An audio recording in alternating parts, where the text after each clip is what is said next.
Bw'ofuna omulungi gw'oyagala gw'osaba Katonda akuleetere weesunako ne weebaza Mukama nti munnange neeyanziza anti bw'atyo ne mwana mulenzi Mugerwa Michael bwe yeebazizza Katonda olw'okumuwa omukyala omulungi omuntu mulamu eyagoggoka afaanana obulungi amanyi bwe bakwata omusajja mwana muwala nannono Rebecca. Amasonga ngaba mu kiro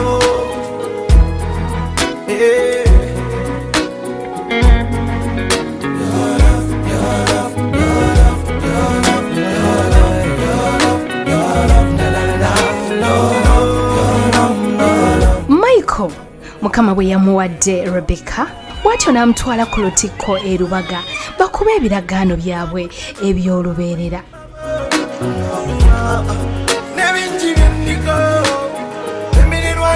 Come on,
Laavu y'ababiri bano buli muntu agikkiririzaamu ekiraga nti baakubeeranga n'emirembe n'emirembe anti Eklezia yabadde ejjudde abantu ababaddewo ng'abajulirwa nga beeteekako empeta.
okufumbirigana ng'eklezia wakatonda bwayagala.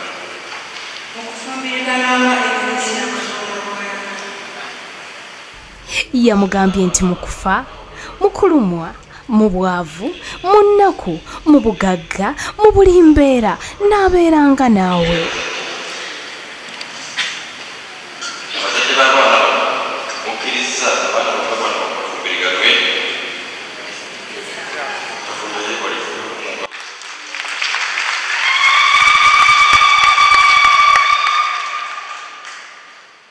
abagole baffe tewali abawaliriza kufumbiriganwa omwesimidde mwekka Tewali atuwaliriza tuweesimbidde ffekka.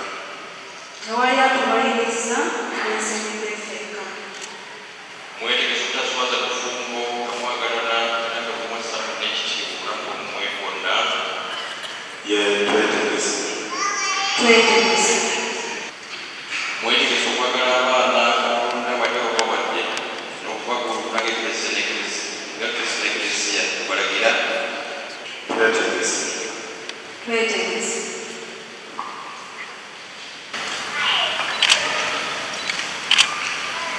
So, bagaimana? Kwamba kini kuasa manyinaze nanareka kuba mkyalawo gatuba eklezia balagira asama omusa ofuba mwe katinagabendabyo yawo somusanjo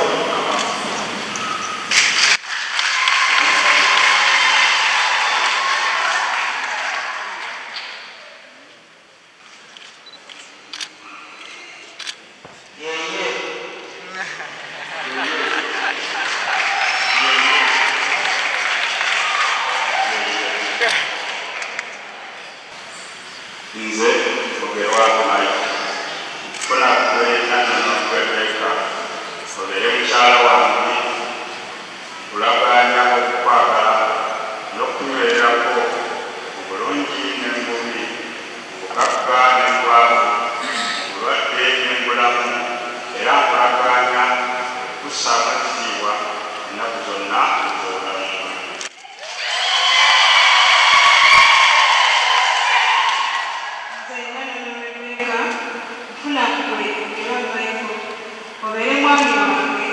kulaganya okukwagala n'okunywererako mu bulungi ne mu bubi, mu bugagga ne mu bwavu, mu bulwadde ne mu bulamu, era kulaganya kussaamu ekitiibwa ennaku zonna ez'obulamu bwo.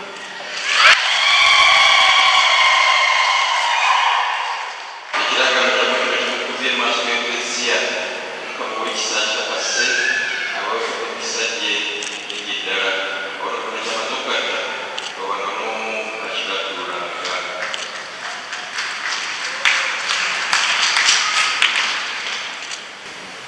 Munnange nana n'olwekka nkunaanira effeto eno otegeere nti nkwagala era nja kunywererako okutuusa okufa mu linnya lya Paati n'erya Mwana n'erya Mwoyo.